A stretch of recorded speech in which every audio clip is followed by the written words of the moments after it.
Halo sahabat YouTube. Jika sahabat YouTube lihat di depan saya, benar hari ini kita berada di salah satu museum dari 3 museum yang berada di kota Jayapura. Dari namanya Museum Noken, tentu saja ini berbeda dari museum lainnya di Papua dan secara khusus di kota Jayapura. Museum pada umumnya di kota Jayapura terdiri dari benda-benda budaya, peninggalan zaman prasejarah, zaman batu hingga Perang Dunia Kedua di Irian Jaya kala itu. Maka itu akan berbeda dengan museum yang satu ini.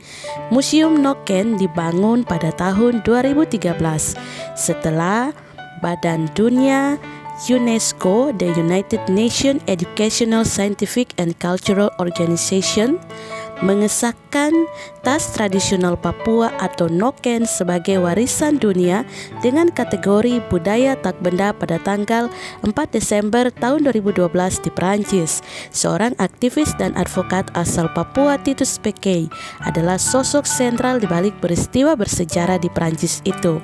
Dan saat ini setiap tanggal 4 Desember kami selalu memperingati tanggal tersebut sebagai Hari Noken di tanah Papua. Nah, sahabat YouTube, Papua atau Bumi Cendrawasih ini memiliki 7 wilayah adat yang terdiri dari wilayah adat Domberai, Bomberai, Saireri, Mepago, Mamta, Lapago, dan Haanim. Nah, dan setiap wilayah ini memiliki penyebutan sendiri-sendiri untuk Noken. Jadi, walaupun dikenal dengan nama Noken, namun di setiap daerah tas tradisional ini memiliki namanya sendiri. Dan bahan utama pembuatan Noken ini juga tergantung dari karakteristik daerah itu. Kenapa demikian? Karena ini berkaitan dengan bahan baku yang digunakan. Dahulu Noken digunakan untuk membawa hasil-hasil pertanian dan juga digunakan untuk menggendong bayi. Tapi lebih dari itu, Noken adalah tas multifungsi yang digunakan oleh masyarakat Papua. Bahkan dari bahan kulit kayu dibuat juga sebagai topi untuk digunakan oleh masyarakat. Nah, sahabat YouTube, saat ini tas Noken sudah digunakan oleh banyak anak-anak sekolah.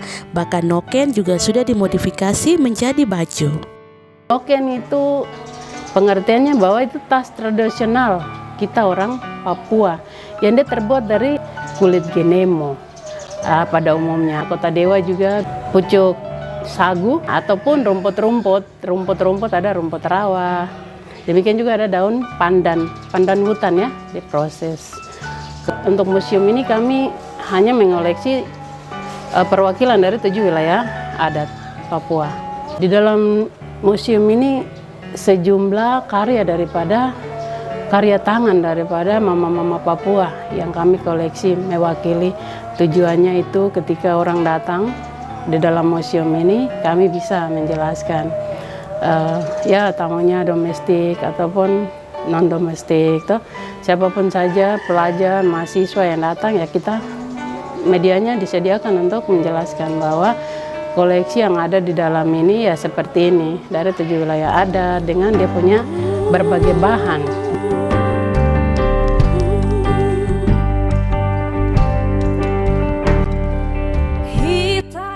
Jadi di Museum Noken ini kita akan melihat jenis-jenis Noken tersebut. Dan nanti saya akan ajak sahabat YouTube untuk menemui pengrajinnya dan melihat secara dekat.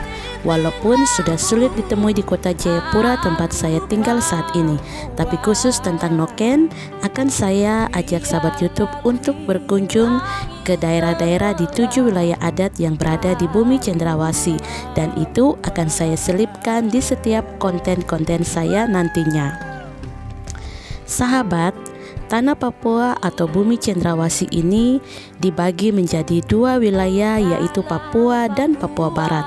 Walaupun saat ini sudah ada pemekaran 3 provinsi baru dari provinsi induk di Papua, namun Bumi Cendrawasih ini adalah tetap rumah dari 250-an suku yang tersebar di 7 wilayah adat yang tadi saya sebutkan.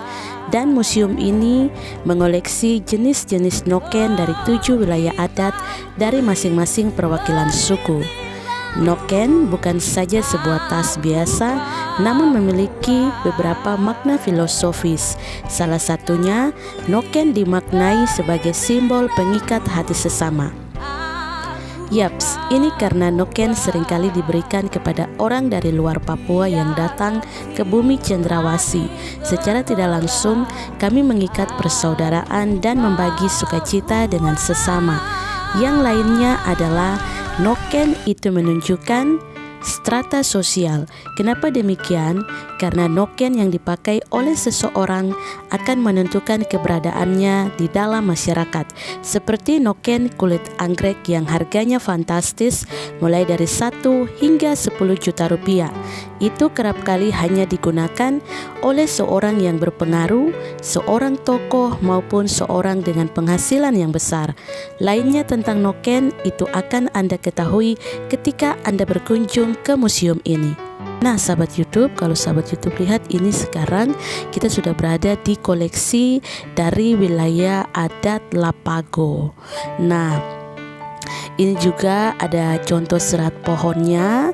Terus ini juga dari wilayah Lapago, mereka gunakan serat kayu ya untuk mereka buat jadikan topi. Nah sahabat, jadi yang ingin saya bagi adalah mungkin tas rajutan itu banyak, namun teknik menyulam yang khas dari Papua itu akan membedakan jenis tas yang kami sebut dengan noken ini dengan rajutan lainnya.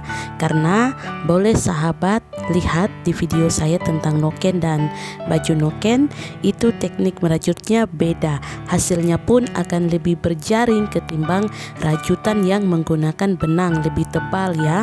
Dan di video ini juga saya akan menjawab pertanyaan sahabat YouTube yang bertanya apakah tas noken serat kayu itu tidak sakit ketika kita gunakan. Jawabannya adalah tidak sakit, dan juga noken serat kayu ini sangat lembut karena sudah dipintal terlebih dahulu, dan proses memintal serat kayu itu ada di Mace punya video tentang noken primadona Papua.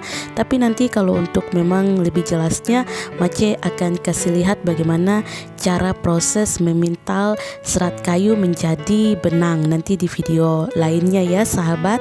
Yang pastinya noken ini yang terbuat dari kulit kayu, dia aman ketika kita gunakan. Baik, selanjutnya wilayah Saireri. Jadi kalau sahabat YouTube perhatikan tadi bahan bakunya itu berbeda ya. Jadi kalau orang di Saireri itu kebanyakan menggunakan bahan bakunya itu adalah dari pohon tikar, atau biasanya kami sebut di sini pandan hutan. Nah, karena itu tadi ya karakteristik yang tadi Mace ada sebut, jadi itu berkaitan dengan karakteristik daerah itu. Jadi kalau bahan kayu atau mungkin rumput atau mungkin daun yang ada, maka itulah yang digunakan oleh masyarakat sebagai bahan baku pembuatan noken. Dan sahabat YouTube, di Papua ini itu sangat beragam sekali. Namun yang tidak akan pernah berubah itu adalah teknik merajutnya. Kenapa demikian sahabat? Jadi kalau sahabat YouTube datang di kota Jayapura dan berkunjung ke museum ini, sahabat YouTube akan melihat bahwa rata-rata jenis rajutannya itu sama. Namun yang membedakan adalah dia punya bahan baku. Ada yang dari kulit kayu, ada yang dari rumput, dari serat pohon, dan juga dari daun seperti daun pandan hutan. Dan sahabat YouTube, saat ini juga sudah ada tas noken yang terbuat dari benang wol, ada juga yang terbuat dari benang sintetis ya. Kita juga bilang benang Manila, juga ada yang namanya itu benang rajut ya, sejenis benang wol ya. Nah itu yang modelnya seperti sahabat YouTube ada lihat. Dan juga ada yang dari pohon kapok ya, itu namanya noken sintetis. Juga tidak membedakan proses rajutnya ya. Jadi kalau terlihat sepintas itu kok sama ya, Noken kok rajutannya sama, pasti seperti itu pertanyaan sahabat YouTube. Ya, walaupun terlihat sama, tapi teknik menganyamnya itu berbeda ya sahabat YouTube. Jadi kalau yang dari kulit kayu itu masyarakat melakukannya secara manual dengan dianyam dan benangnya itu dipintal. Berbeda ketika tas itu dirajut menggunakan benang. Itu biasanya ada alat bantu dan itu dirajut, bukan dianyam. Jadi ada perbedaan keduanya dan nanti saya akan tunjukkan di video-video lainnya ya sahabat.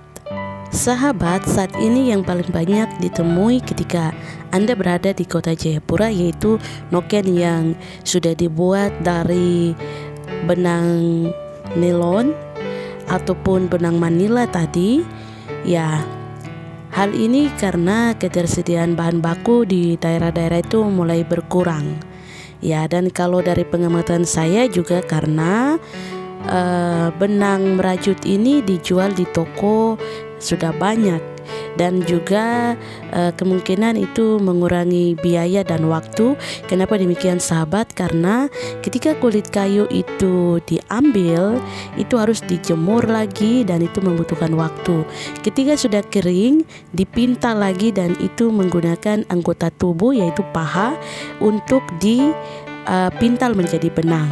Nah, dan sahabat YouTube, uniknya lagi tas noken itu kami tidak jinjing layaknya tas pada umumnya, tapi digunakan di kepala.